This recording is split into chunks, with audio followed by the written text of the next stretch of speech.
Good morning and welcome to Trevor Phillips on Sunday. A lot of numbers for you this morning, starting, of course, with 70. 70 years since the Queen's accession in Bingo Lingo, that 70 to Her Majesty, who this morning knocks everybody else off the front pages with some pretty adroit succession planning.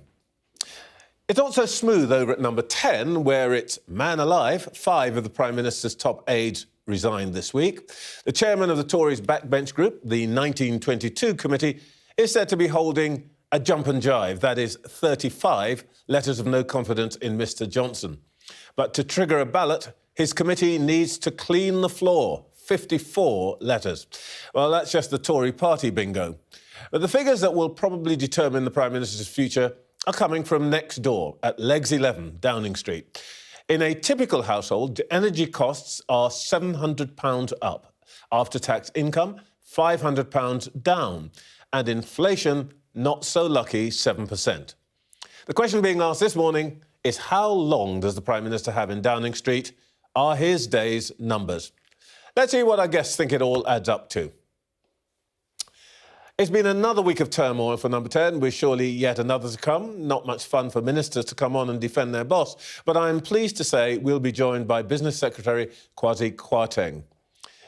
We'll get the view from Labour with Shadow Foreign Secretary David Lammy. The First Minister of Northern Ireland, Paul Givan, resigned this week over post-Brexit trading arrangements, plunging politics there into fresh chaos and adding yet another thing for the Prime Minister here to worry about. The leader of the Democratic Unionist Party, Sir Jeffrey Donaldson, has been unusually fierce in his criticism of the Prime Minister in an extended interview for this programme with our senior Ireland correspondent, David Blevins. Well, one man who knows what it's like to feel extreme pressure while holding one of the top jobs in number 10 is Gavin Barwell, Lord Barwell, who was Chief of Staff to Theresa May during some of her most tempestuous Brexit years. With Steve Barkley now taking the job, we'll ask him how people will be feeling behind that most famous of black doors. Meanwhile, the international standoff over Ukraine rumbles on unnervingly. There's been both tough talk and calls for de-escalation from world leaders. But what does Vladimir Putin think? And what does he want? We'll ask Mikhail Khodorkovsky, once Russia's richest oligarch and now living in exile here in London. But first, I'm joined by Business Secretary Kwasi Kwarteng. Good morning, Secretary of State. Let's start with those numbers. We now know that the typical household's going to have to pay £700 more each year for their heating, while they take home £500 less. Mr Sunak has promised £350 back, the majority of which is a loan, by the way. Now, all that before 7% inflation kicks in. You're an economic historian, so we all know you can add up. Where's the missing £850 per household going to come from? So we've said very clearly that this is a difficult place to be. We know that this is a global challenge because you've seen a quadrupling, 4 times increase in gas prices. And I was very clear at the beginning of the winter in September that the price cap would protect people. It has protected people. You're right to say there's been an increase in the price cap. But I was very pleased to see that the Chancellor of the Exchequer last week came up with the measure, the set of measures that you've described. Now, the £200, I think, is a real help. And it's not just the £200, it's the £150 off council tax. But there are other measures as well. There's the warm home discount, which has been increased and is now applying not only to 2 million people, but to 3 million people. 100 and something So there is £150. It all adds up. But you're quite right to say that... an £850 gap. The average typical household is going to find themselves, what, £50 to £100 short every month? It's going to be a very difficult time. And I've maintained that throughout the last few months. That's why we've got the price cap. We're trying to shield people from global price increases. It's not something that we can do 100%, but I think the package of measures that the Chancellor announced last week were impressive and extensive as well. Well, I don't know, when you say impressive, it's not that impressive to the average household who'd be told it's difficult. I mean, forgive me, that people are going to be saying, is that all you've got? It's going to be difficult. Well, look, I think that people understand that this is a global issue. So gas prices have gone up 4 times. And clearly what's happened is that the retail price, hasn't gone up £4, and that's because 4 times. And that's because of the energy price cap. We're the only country in Europe that has a price cap that's shielding consumers, and we will continue to do so. Yeah, but since you brought it up, in France, I think that the rise is 4%. I mean, it's 54% here. I mean, what have the French got that we don't have? So the French, maybe the French were government? exposed to higher prices. They've also managed to scare a lot of people who are trying to invest in France. We've got the highest inward investment of any country in Europe. That's relevant, Trevor, to this whole equation. We're securing jobs, hundreds of thousands of jobs. We've got a very, very low unemployment rate. But you're right to say that the cost of living is an issue. Look, let's talk about the actual difficulties that people are going to face. How is this thing with the loans on energy going to work? What happens if in 2 years' time, when you're supposed to start paying it back 40 quid a year, I set up my own home for the first time in 2 years because I'm a first-year student or I've been separated from my spouse. Does that mean I'll still be paying the £40 uplift, but I won't have benefited from the loan, will I? No, so you'll get people who get the upfront loan will be paying it over 5 years, and that's how it's going to be repaid over 5 years. And it's a smoothing process. But what if I haven't had the upfront loan? Is my question really. That's what somebody's going to be asking. You will be paying your energy prices according to the price cap, according to what the price cap will be at that time. But would you still be paying the £40 a month, a year? Sorry, beg your pardon, £40 a year. Would you still be paying that back? Even if you hadn't had it. So, as I said, you'll be paying according to the price cap, according to what your supplier. No, but that's a different question. That's an answer to a different question. No, it isn't. If I haven't had the benefit of the £200, will I subsequently still be expected to pay £40 extra on my bills? What I'm trying to say is that the way in which the money is recouped may be reflected in the price cap, and my department is working with Treasury to work out the exact process how that money is recouped. But that's the principle. So what you're going to try and do is, when you get to that point, fix it, but you haven't really got a solution. The principle has been established that the Treasury is going to give £200 and then the money will be recouped over 5 years. Okay. But of course, I can't predict to you. I can't tell you what the price will be in 5 years' time, but it will be recouped off that. All right. Look, there's a separate point here, really, which is it's one about fairness, really, isn't it? You're going to be treating millionaire homeowners in exactly the same way as people who rent a studio apartment. We know that the highest 10% of income earners pay about 4% in energy costs. The lowest 10% pay 13%. But you're giving them the same amount of money. I don't think that's quite right. In fact, actually, the way that we would have given them the same amount of money is if we'd adopted the Labour policy of essentially just removing the VAT. That would have given everyone, regardless of their income, the same amount proportion back. But it's still getting 200 quid. So where we are here, and you mentioned it earlier, is that we've of course got the £150 discount off the council tax, which relates to bands A to D. Now you'll appreciate that the highest income earners in the country are not living in A to D properties generally. They're living in higher bands, so they're not going to get the £150. So it's not right to say that people are getting the same amount back. Well, let's talk about that council tax thing, because the banding is based on historic property values. That's right. To 1988, which means that people in London who live in homes worth more than £500,000 are in the same band and will get the same help as people who live elsewhere in the country in homes worth less than half of that, i.e. people in wealthy people in London homes will get the same money as poorer people in the rest of the country. How's that working? Again, that's not quite right. I mean, you're quite right to say that the council tax refers back to 1991, I think, prices. But that's a general issue with the council tax. What this rebate, this discount does, is it targets people at bands A to D.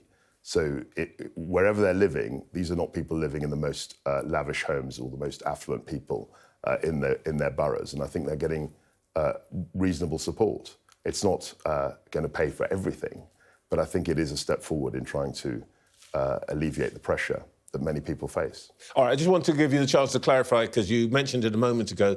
The Chancellor is not going to consider cutting VAT on fuel. That's off the table. Well, I was just mentioning the fact that the VAT off fuel is a benefit that is quite regressive, actually, because rich people will benefit just as much as people on lower incomes.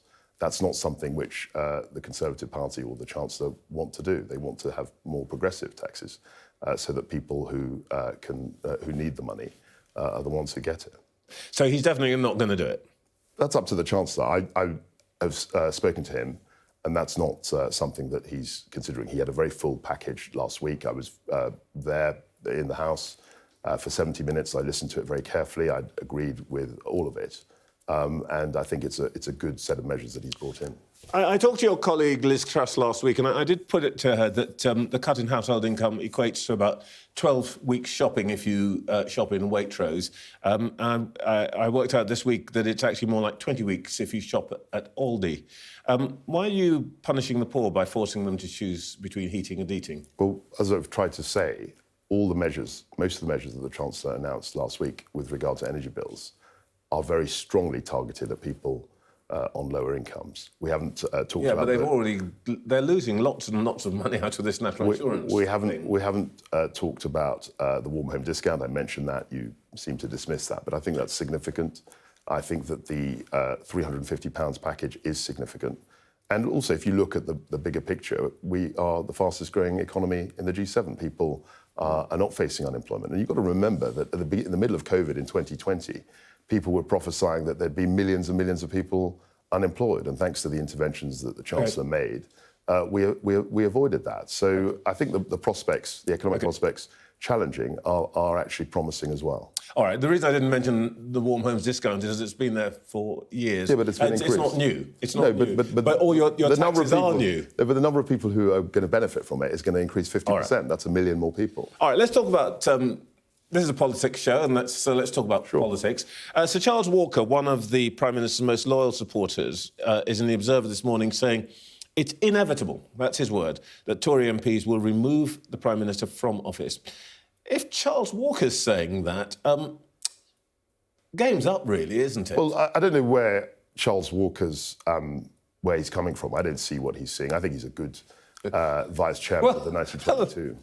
Well, you know, he's entitled to his view as I'm entitled to mine. Because he's talking to his colleagues. And I have to say, Trevor, you know this. I mean, lots and lots of people have said things are inevitable and they never happened over the last few years. And I just want to wait and see. I'm very focused on delivering the agenda, as is the Prime Minister. I spoke to him earlier in the weekend. And we're very focused on making sure that we have a strong economic recovery, that we've dealt with the Omicron virus and also with the COVID pandemic. That we're creating jobs, we're bringing in investment into the UK. Those are the things we're focused on, as well as dealing with international challenges, as we're seeing in the Ukraine and with Russia.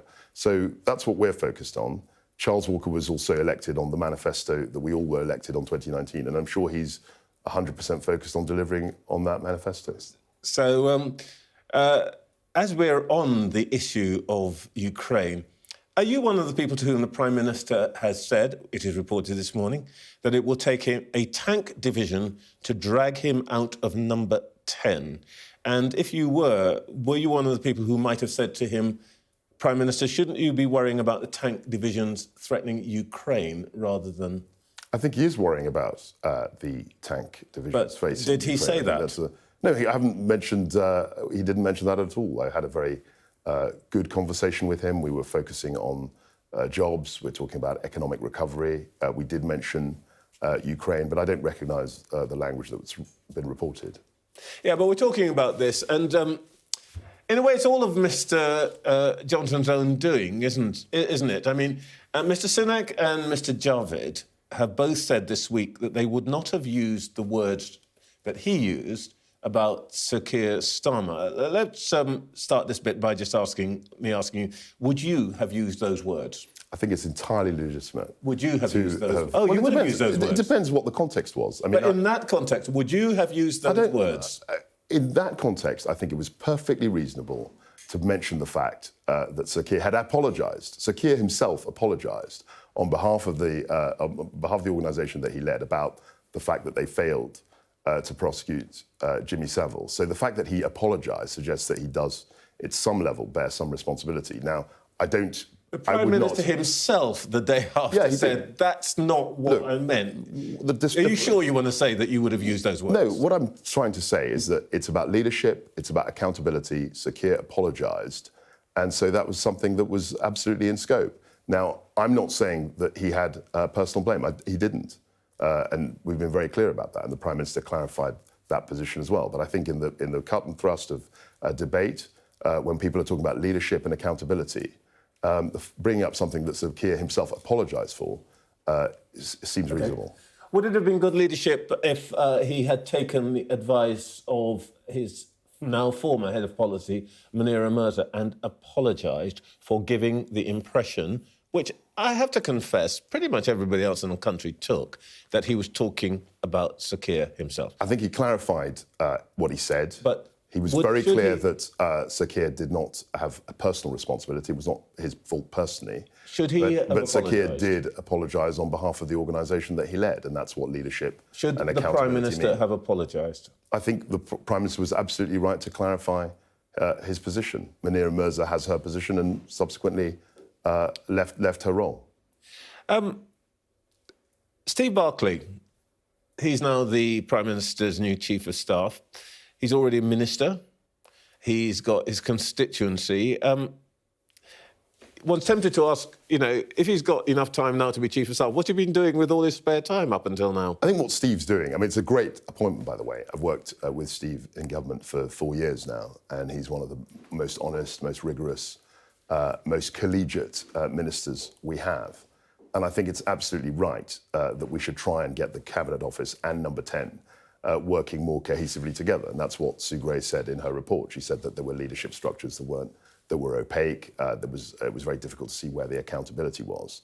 And by appointing Steve, I think the Prime Minister is recognising that, and he's trying to combine the Number 10 operation with that of the Cabinet Office. And as you know, Steve is head of the Cabinet Office in his role as CDL, Chancellor of the Duchy of Lancaster. Secretary, I'm looking back over what we've discussed, and what you're saying to me is Charles Walker. Well, who knows what he's on when he says this stuff about the Prime Minister having to go. You don't agree with Mr. Sunak and Mr. Javid that Prime Minister that they shouldn't have used those words. You don't think he should apologise. The Prime Minister's friend Donald Trump once said that he could stand in the middle of Fifth Avenue, shoot somebody, and he wouldn't lose voters. What does Boris Johnson have to do for you to call time on his premiership? What Donald Trump said was completely irresponsible. It's not comparable. You're mixing these things up, which they shouldn't be. They're very different. Prime Minister's accountable with the ministerial code. He's also ultimately accountable to the electorate, and people forget this, but he won a majority as the leader of the party of 80. He has a mandate for the rest of this parliament, and my job as a minister in the government is to make sure that we deliver on that mandate and work hard for levelling up, work hard to increase jobs, to increase investment in this economy. And that's largely what is happening at the moment. And I'm very, very focused on for the next 2 years, delivering on that agenda. And you absolutely do not agree with the stance, which is apparently being taken by your colleague, Mr. Sunak, who is essentially distancing himself from what the Prime Minister's been saying this week. I was with Rishi Sunak in the House of Commons for nearly an hour and a half last week, and he unveiled a really good set of measures to help people. No, but I'm talking about what he said to the Prime Minister. So why I'm mentioning that is that we're working together. We're 100% behind the Prime Minister, and we want to deliver on the mandate that we were elected on successfully in 2019. Secretary of State, thank you very much indeed for your time this morning. Now, let's get Labour's take on all that from the Shadow Foreign Secretary, David Lammy. Joins us from central London. Now, morning, Mr. Lammy. So far, let's talk about your area of responsibility first, if we may. So far, you've essentially supported the government on its Ukraine policy, but you've criticised them for being distracted by domestic politics, and we'll come to all that in a minute. If they were not so distracted, what more would you want them to be doing? Well, look, of course, it's important that we stand up to Russian aggression abroad and in Central Europe, but it's hugely important that we deal with Russian aggression in our own country. And we have been calling now for months and months for the government to implement the Russia report that our Intelligence Select Committee reported on. We have no register of overseas property, 250,000 properties in London owned by overseas entities. They haven't dealt with the Computer Misuse Act. Why? They have changed electoral law to allow limitless donations to political parties. It's hard to understand. They've taken about £5 million worth of donations from Russian-linked donors. They should give that money back. And so we've been saying that we have to deal with the dirty money that's circulating in London, London becoming the laundromat of the world, and embarrassingly, President Biden conveying concern that the sanctions regime that we needed is compromised because the government's refusal to deal with that dirty money problem. OK. I want to come to that, actually, because you've issued a press release and you've named some of the individuals that you think are behind this kind of money. But before we come to that, can I just ask you about the Ukraine itself? Liz Truss, when I spoke to her last week, said clearly that the UK should arm a resistance movement in Ukraine if there is a Russian takeover. Would you agree with that? Well, look, I was in Kiev just about a month ago now, and it was clear that in Kiev, they were hugely supportive of the work that we've been doing through Operation Orbital with their armed services, helping them to train. But of course, if it is the case that Russia chooses to incur or invade the country, they will need support. And it's absolutely right that we support the Ukrainians in that defensive posture because that's the situation that they will be in. So does that mean that Labour would support sending money and arms to a Ukraine resistance movement were there to be a Russian takeover?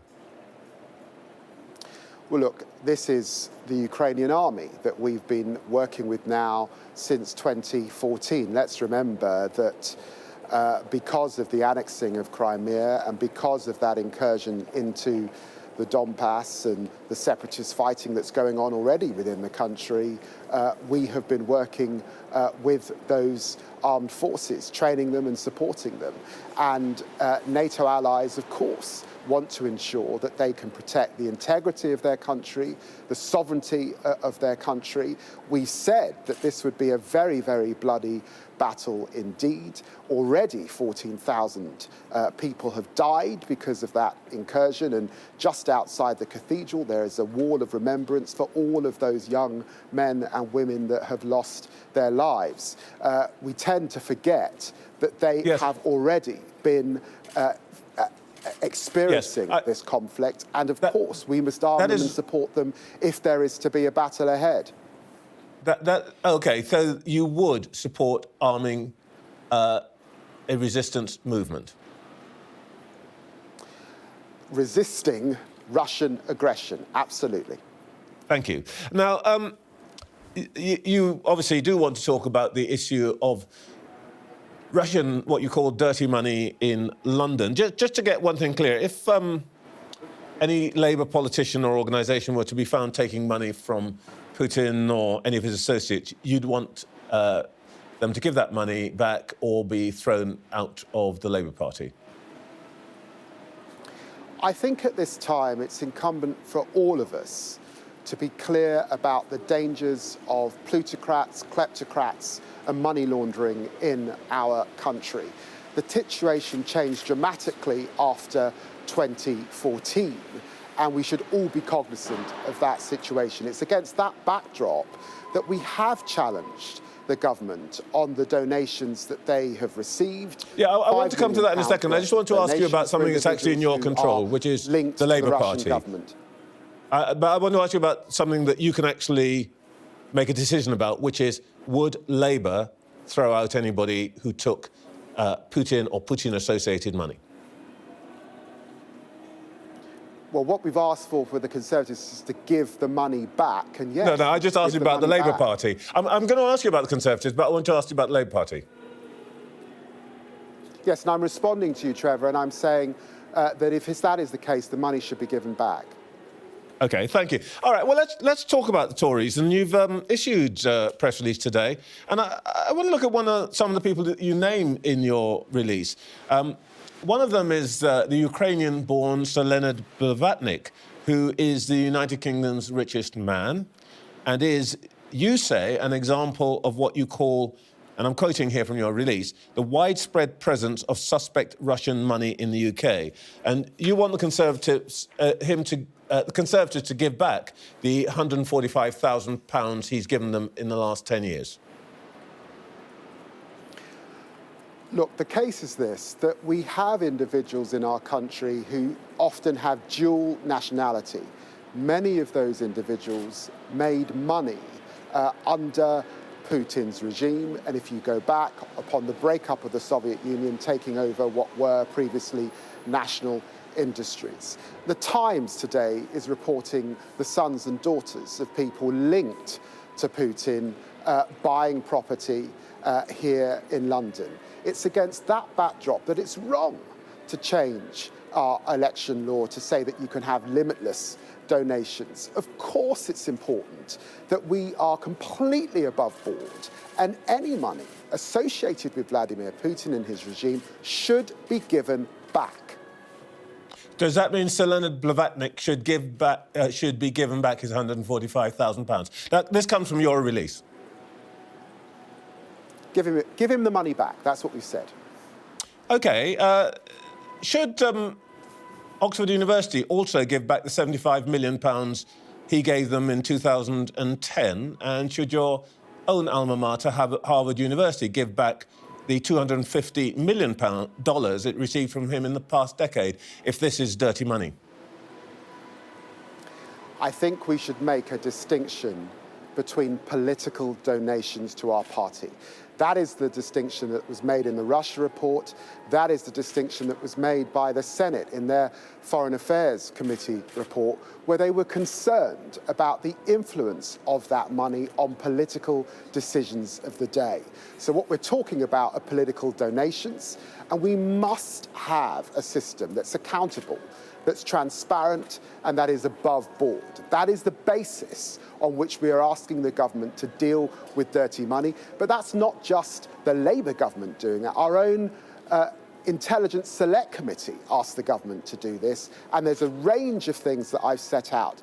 Overseas property, how we change Companies House and our law, how we deal with espionage, how we deal with the golden visas that have effectively handed out to these individuals. OK, because you stressed the political donations, let's just try one more. Blavatnik has given money to Barack Obama, Hillary Clinton, Kamala Harris and Joe Biden. Will you be telling them that they should all be giving them that money back? Trevor, I don't think that those individuals need advice from me, and you know that. My concern is the politics of this country. Barack Obama shouldn't dirty his hands with this, should he? Their money from. My concern is the situation on our eastern borders. My concern is dirty money here in London. That's the concern of Joe Biden. It's the concern of our Intelligence Committee. And that is where Rachel Reeves and I this morning have said the Conservatives should give that money back. All right. OK, let's just return to, as it were, normal politics, if that phrase can be used about what's going on right now. Your leader says he really can't wait for the Prime Minister to fall, and you think it's your patriotic duty to make that happen. It seems that there are a lot of Tories who would like to vote for a no-confidence motion. Is Labour anywhere nearer getting to a place where it can move that no-confidence motion, or is it waiting for backbench Tories to do the job? The number one issue here, Trevor, is that the Prime Minister should resign.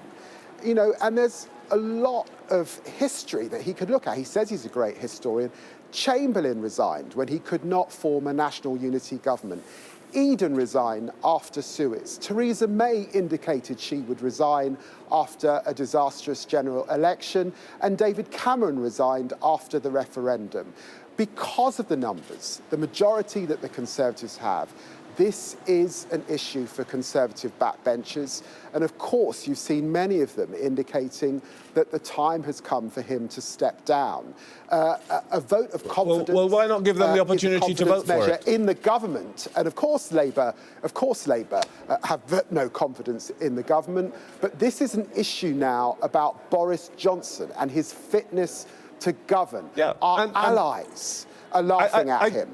I get that. Our enemies are laughing at him. The public are ashamed of him. I get all that. Backbenchers have lack of confidence in him. It's on that basis that he should step down, Trevor. I get all that, but why aren't you giving the Conservative backbenchers and the other parties the opportunity to vote for that to happen?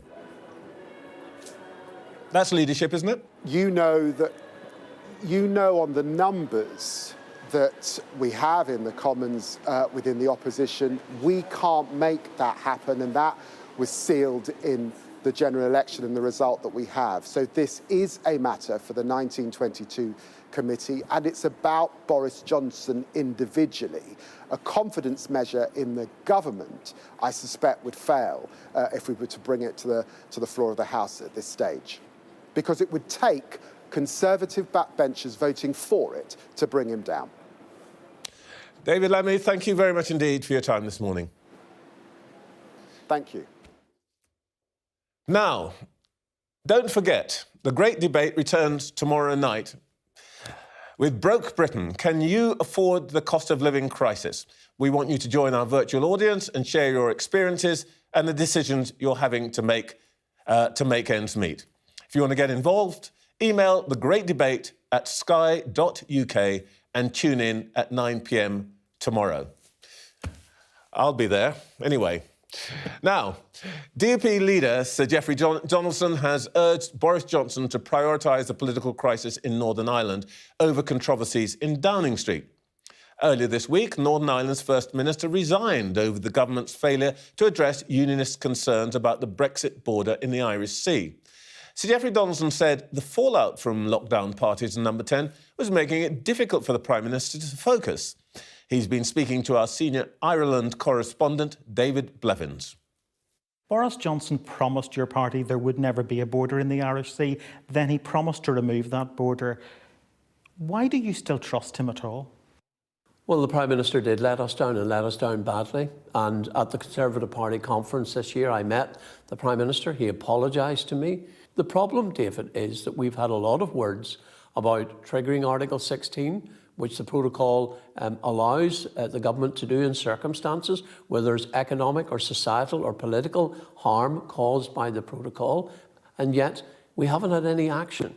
I've asked for a commitment that if we don't get agreement, Article 16 will be triggered and the UK government will take unilateral action to honour the commitment the Prime Minister gave, to honour the commitment the government gave at the restoration of our devolved institutions, that they would take steps to introduce legislation to protect Northern Ireland's place within the UK, and they have failed to do that. That is why I have acted now.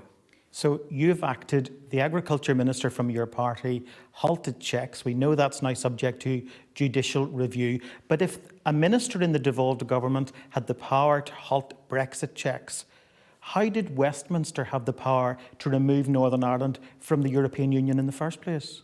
Well, because the people of the United Kingdom voted for all of the United Kingdom to leave the European Union. But doesn't that mean the government of the United Kingdom alone has the power to either halt or continue Brexit checks? I believe that the government of the United Kingdom does have the power under Article 16 of the protocol to take unilateral action to protect Northern Ireland's place within the UK and to protect the integrity of the UK internal market.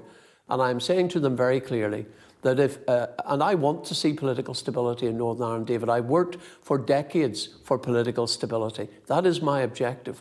But we can't have political stability when the concerns of unionists are being completely ignored, when this protocol is harming our relationship with the rest of the UK and the government is failing to act. When do you want to see the Stormont election? And if the DUP doesn't win that election, are you prepared to nominate a Deputy First Minister and see a Sinn Féin First Minister? Well, it is a matter for the Secretary of State for Northern Ireland to decide the timing of the election.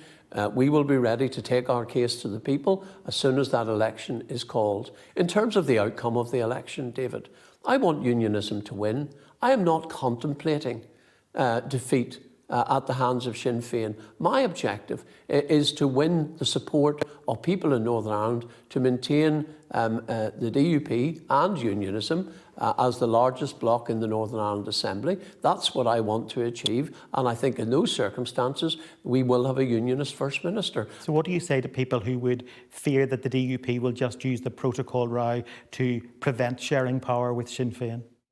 I'm committed to devolution and I am committed to sharing power with other parties in Northern Ireland. But we cannot go on with a situation where the views and concerns of unionism and unionist parties in Northern Ireland are being ignored.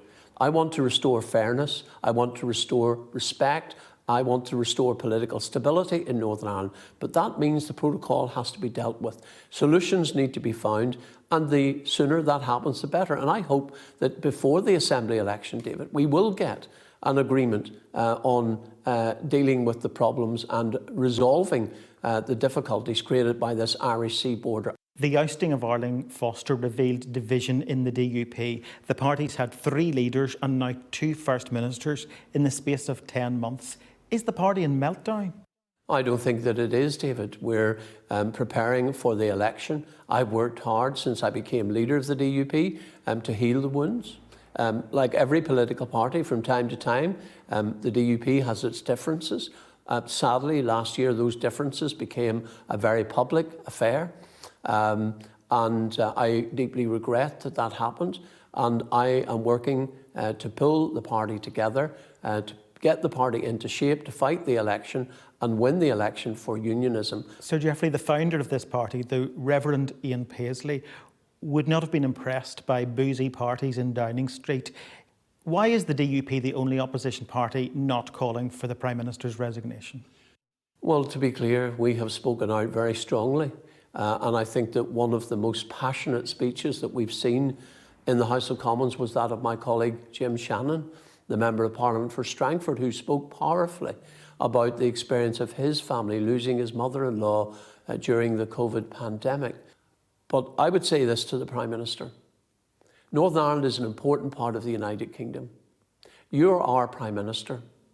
And if you want to build confidence, then do what other Prime Ministers did in the past. Recognise that we have a serious problem here.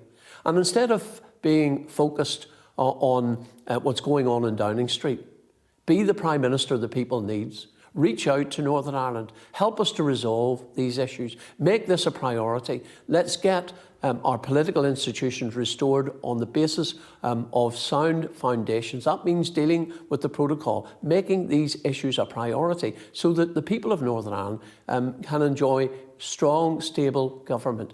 That's what we expect of a Prime Minister. We can't go on like this, David. We can't go on with a situation where serious problems like we have here in Northern Ireland are not getting the attention they deserve. Those are strong words from a unionist party leader. Are you suggesting that Boris Johnson has made Northern Ireland such a low priority that the peace process is effectively being damaged? I'm saying that all of the controversy surrounding Downing Street is making it difficult for the Prime Minister to focus on what needs to get priority. I recognise the situation, for example, in Ukraine is critical. I recognise that getting the UK out of COVID and into a more normal situation and the recovery of our economy and our supporting our health service are important. But so is Northern Ireland. And whilst I welcome very much the commitment of Liz Truss to drive forward the negotiations, it disappoints me that our Prime Minister cannot give a firm commitment today that if there is not agreement reached with the European Union, he will take the steps that are necessary to restore Northern Ireland's place within the UK internal market. That means triggering Article 16. That's the commitment I need to get from this Prime Minister. And if he doesn't give it to you, there's not going to be a power-sharing government regardless of what happens during the election? Well, if the Prime Minister, as I do, cherishes the union, and I believe that the Prime Minister is a unionist, then he needs to recognise that right now, Northern Ireland, there are serious problems here that need to be addressed. I want the Prime Minister to give that priority. I want the Prime Minister to give a firm commitment, no more words. We need action here in Northern Ireland. Sir Jeffrey Donaldson, thank you very much. Steve Barkley is the Prime Minister's new Chief of Staff. He's already a minister and will now be responsible for implementing the new Office of the Prime Minister. Well, it's all supposed to be a part of a big clear-out and reorganisation at Number 10 in the wake of the Partygate scandal as the Prime Minister fights for survival. So just how bad are things at Number 10? And how will those that are left be feeling? Gavin Barwell was Theresa May's Chief of Staff during some of the most turbulent Brexit years. He joins me now. Good morning, Lord Barwell. Now, given that the Prime Minister was the chief tormentor of your administration, can you tell me with a straight face that you take no pleasure from his present difficulties? Yeah, I can, because I don't take any pleasure at the difficulties that my party is in at the moment. And from the point of view of the country, I don't think it's anything anyone can take any pleasure in at all, Trevor. I understand. Not an ounce of Schadenfreude, no temptation to say, I told you so, because you did.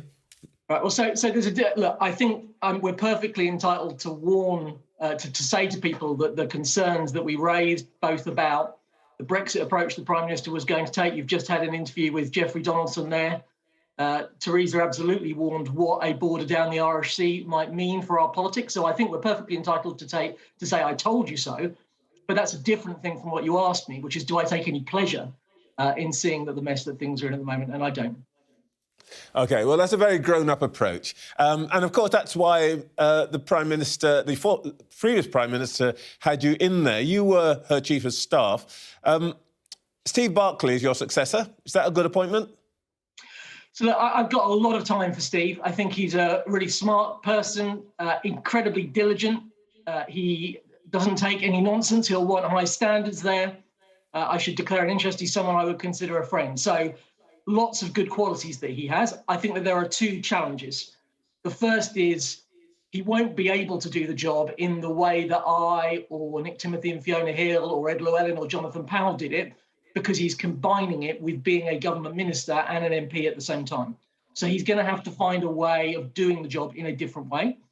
And then the second challenge, and I think probably the key one, is whether the Prime Minister is going to listen to the good advice that he will give. You know, a lot of the focus over the last week or two has been about making changes as Downing Street, as if that will solve the problem. It's worth remembering that Dan Rosenfeld, who's just announced he's standing down as Chief of Staff, he was brought in by the Prime Minister to clear up the previous mess in Number 10. So there's only so much different advisors can make if the person at the top is not actually listening to the advice that we're given. And to me, the most interesting thing about the events of the last week or so was Munira Mirza's letter, where it was made clear that actually the Prime Minister was told by his advisors not to make that smear about Keir Starmer last Monday, and ignored that advice. And a statement that was meant to show contrition and draw a line under this story actually ended up making his position so much worse. Just on that point, the business secretary just a few minutes ago said to me that it seemed a perfectly reasonable thing to say in context. Well, I completely disagree with that. I mean, if I imagine a hypothetical world where I had been advising Boris Johnson before he went into the chamber on Monday, I would have said, under no circumstances, either make any criticisms of your opponents or make any excuses. The job today is to go into the chamber and show genuine contrition, because that is your only hope of drawing a line under this story. So I both think on an intellectual level and a moral level, what he said was not acceptable. I don't want a politics. There's enough things, Trevor, you'll know from the people you interview, there's enough legitimate differences between us for those to be the subject of political debate and argument. We don't want a politics where people indulge in those kind of smears. But even if you set aside that moral argument, on a purely tactical level, it was a stupid thing for the Prime Minister to do, because it's led to the resignation of one of his key aides. It's led to more MPs submitting letters of no confidence in him. It's further destabilised his position. And the point here is that we know he was given advice not to do that and went ahead and did it anyway. So what that tells you is that, yes, having the right people around you can help, but ultimately the culture in Number 10 and the decisions the government makes come from the top. And the Prime Minister himself, if he's going to stay in office, is going to have to change the way he is behaving and running the government.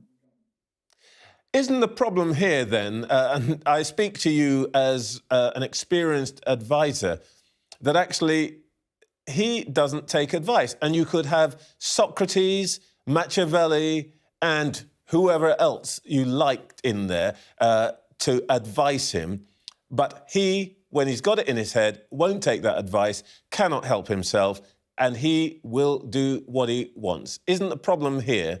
It's not the advisors, not the circle around him, it's the Prime Minister.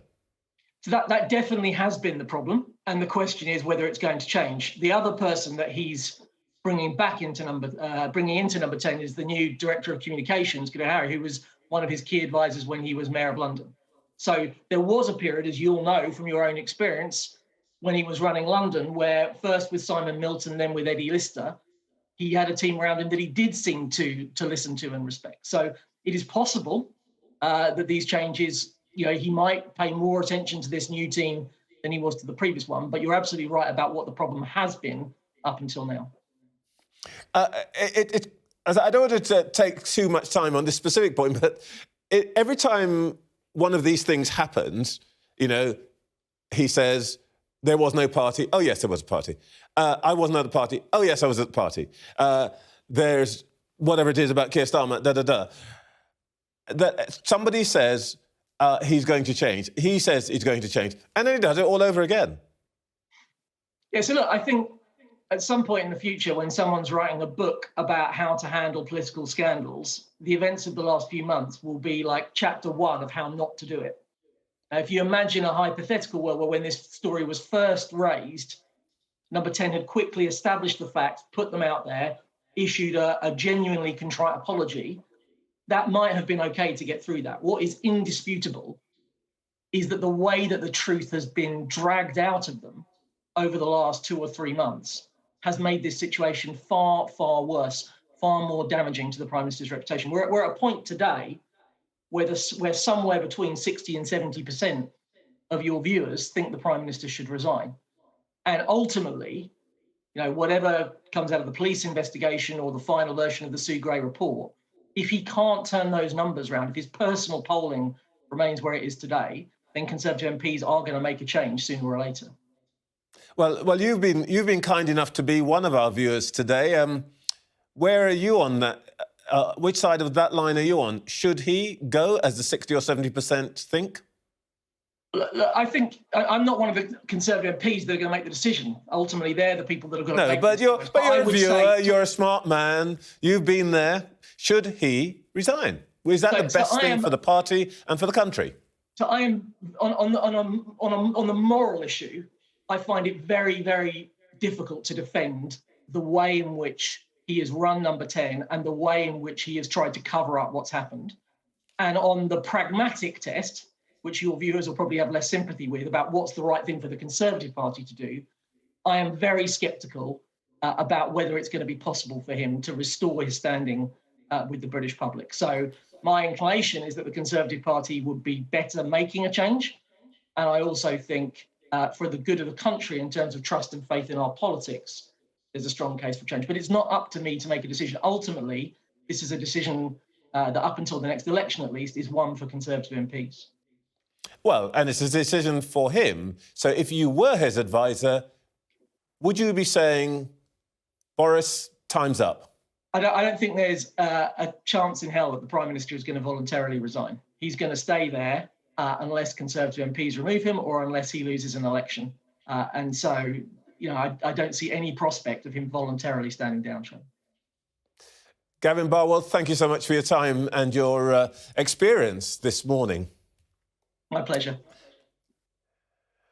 Now, understand your opponent and their psychology. Sage advice for anyone in a high-stakes negotiation. Certainly, if taking part in talks with Russia over Ukraine and the 100,000 troops Moscow sent to the border. But do we really know what drives Vladimir Putin and what he hopes to achieve by his actions in the region? Well, I sat down with a man who knows him only too well. Mikhail Khodorkovsky was once Russia's richest oligarch until Putin imprisoned him. Now he lives in exile here in London. You have sat opposite Vladimir Putin and you've paid a price for opposing him. What kind of person are we dealing with here? Путин сильно изменился за прошедшие 20 с лишним лет, поскольку он не просто руководил страной, он руководил страной в условиях абсолютно самодержавного правления.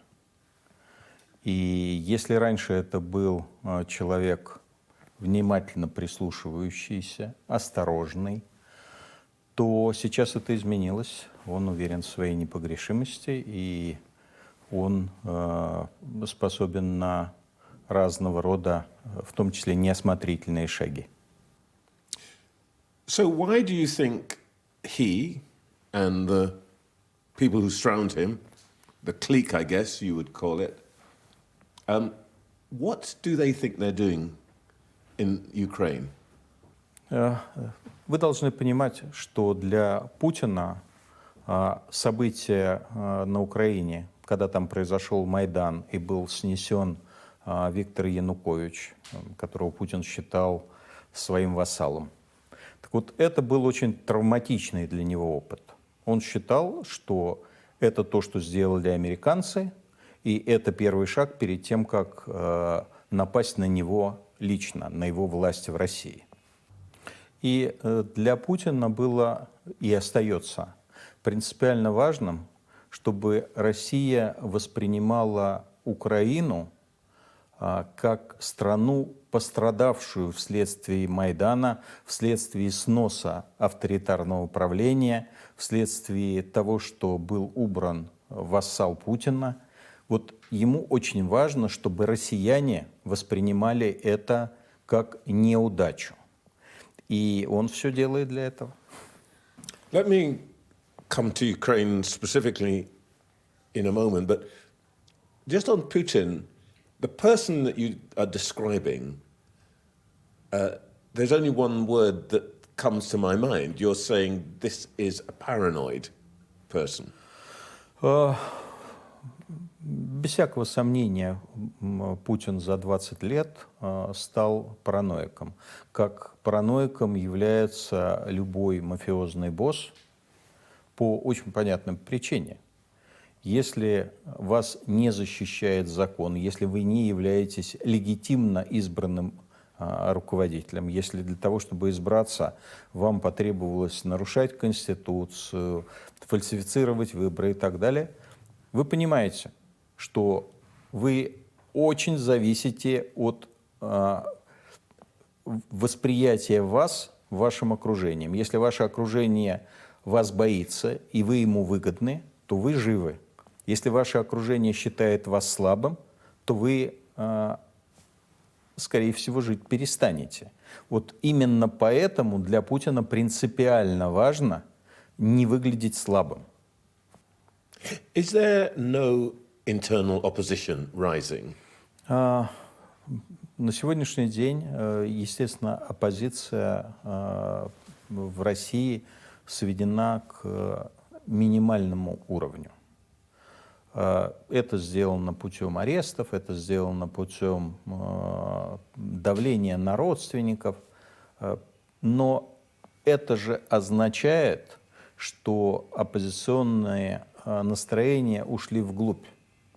И Путин сегодня уже не знает на самом деле, как общество к чему отнесется. Это одна из причин, почему он боится на самом деле начинать войну на Украине, потому что он не уверен, что российское общество не просто это поддержит, а я думаю, что, конечно, российское общество это не поддержит.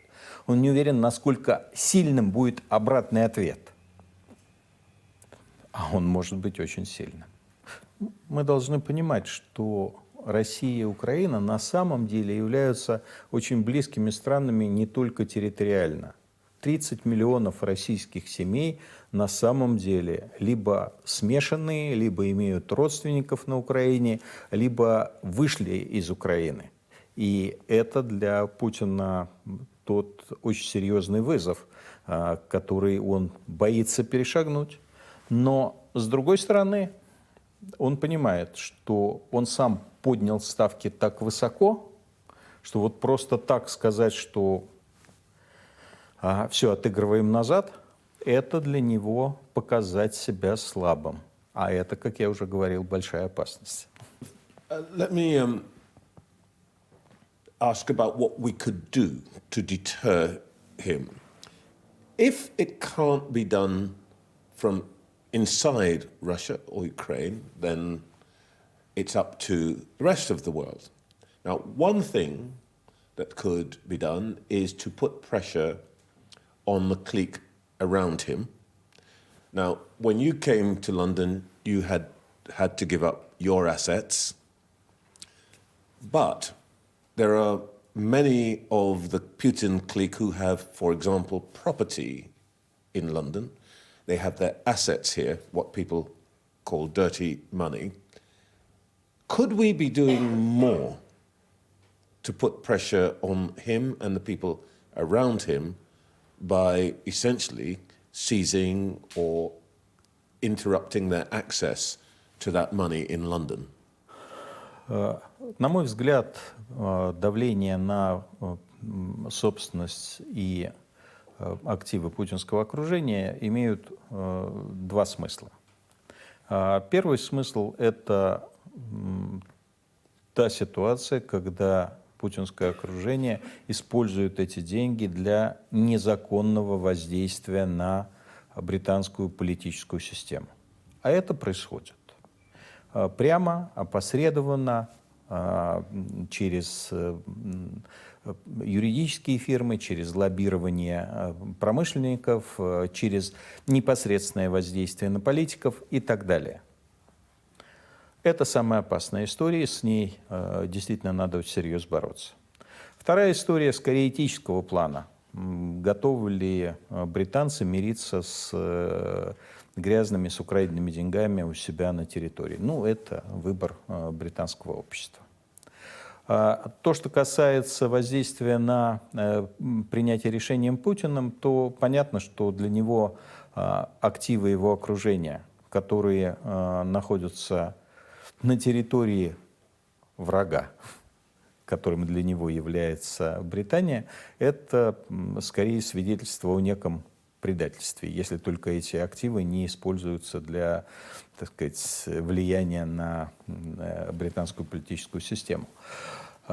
Поэтому, да, некоторое воздействие это оказывает, но нет, это воздействие не является серьезным. Наиболее серьезным воздействием, естественно, является вооружение и обучение украинской армии, которая в результате демонстрирует Путину, что никакая агрессия не будет легкой прогулкой. Well, that's it from this show for today. After the break, we'll have insight from Sam Coates in The Take. Today, we are celebrating certainly the most famous woman, probably the most famous person in the world, and her 70th year of accession. But perhaps it's worth signing off to say that maybe the second most famous woman in the world, Lata Mangeshkar, the Bollywood's favourite singer, recorded 30,000 songs, died at 92. Remarkable voice. See you next week.